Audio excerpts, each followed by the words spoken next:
All right, so let's dive in more into validity. We're going to learn a lesson number 2 to help us understand it. And like before, we're going to start with an example. Let's just divide this up here.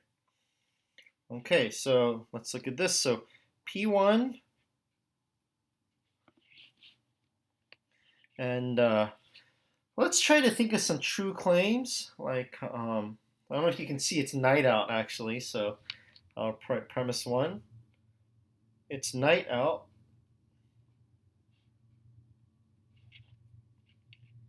Premise 2. Another random truth. But that plant back there, that's mine. It's green.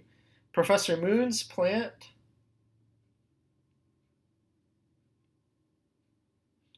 is green. Now, supposing that's true, here's another fact about me, another random truth. I have glasses. Professor Moon has glasses. Okay. All true statements. It is night out. Moon's plant is green. Moon has glasses. Now the question is this argument valid? What do you think?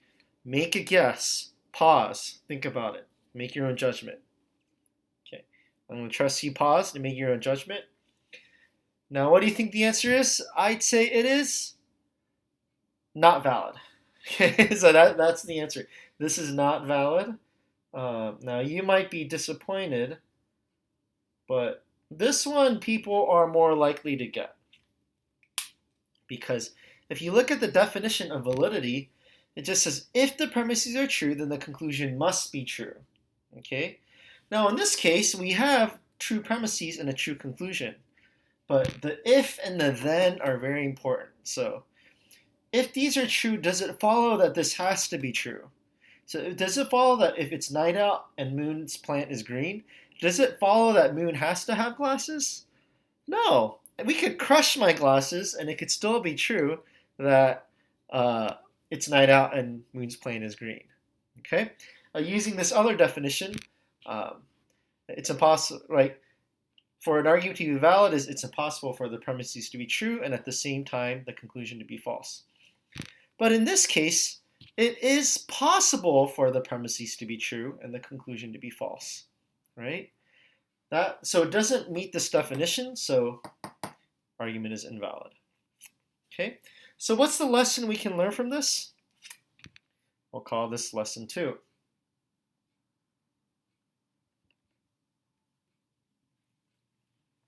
Lesson 2 says, an argument can be invalid even if all its premises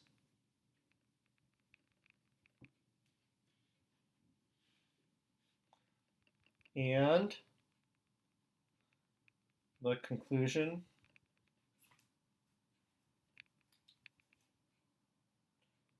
are true.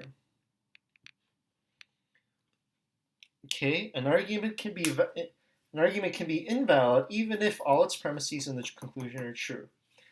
Okay, in this case, all the premises and the conclusion are true, but the argument's still invalid. So think about this. Now, I'm going to give you a warning. On the quiz, I always ask this. I say true or false. If an argument has all true premises and a true conclusion, then it is valid. Okay. What would you say to that? True or false? If an argument has all true premises and a true conclusion, then it is valid. True or false? Okay. The answer is, make your own judgment first. Pause if you have to. Okay. I'll tell you the answer is false. Okay. In this case, look at this. Okay. In this case, you have an argument with all true premises and a true conclusion, but it's not valid. Okay. I'm going to say this is a question I always ask. Students still get it wrong, even if I make it really clear. So I'm even saying it now, and I know students will still get it wrong. Don't get it wrong. Be in a different class. Okay, so yeah, that's deductibility. We're going to go into more practice on these in the Zoom class, but there you go. All right, have a good one and see you soon.